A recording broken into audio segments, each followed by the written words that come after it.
هذه صفاء وكيلة نيابة عامة كبيرة، دارك مستحيل باش تبعد على الماضي ديالها والماضي ديال العائلة ديالها. باها معروف دومينغو هو زعيم أكبر مافيا إيطالية.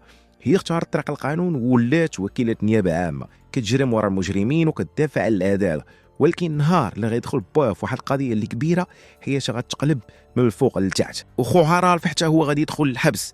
الناس كاملين كيشوفوا فيها واش غادي تبقى وفيه للقانون ولا غادي تحميه الدم ديال العائله ديالها. البوليس كيضغطوا عليها باش تعاون ومطيح العصابه كامله، ولكن الرجال ديال باه كيقولوا لها الدم عمره ما يخون، والمافيا هي العائله ديالك الحقيقيه. كل ما حفرات مزيان في القضيه كل ما لقات راسها وسط شبكه ديال الفساد. حتى القانون اللي كانت كتحلم تخدم فيه طلع ماشي نقي. دابا عندها جوج اختيارات، يا اما تخلى على العائله ديالها وباها وتبقى في طريق العداله، يا اما تقبل الواقع ديالها وتولي هي الزعيمه الجديده ديال هذه العائله. الوقت كيجري بالزربه والقرار ضروري خاصو يتخذ، ولكن واش بصح عندها حريه الاختيار ولا القدر ديالها كان مرسوم من الاول؟ واش صفاء غادي تنسى الماضي وتركز على الحاضر، وشنو غادي تختار ما بين الدم والعداله؟ فهاد الشيء اللي غنشوفوا في هاد السلسله اللي غنبداو نحطوا في القناه، اللي نتمنى الدراري تعجبكم. فإلا عجبكم بلا تنساوش ديروا واحد الاشتراك باش يبقى يوصلكم جميع الحلقات اللي غادي نحطوهم لهاد السلسله هذه. ومازال كاينين سلسلات اخرين اللي ان شاء الله ملي غنساليو هذه غنبداو نحطوهم حتى هما، ونتمناو يعجبكم البلان وتهلاو ليا في راسكم.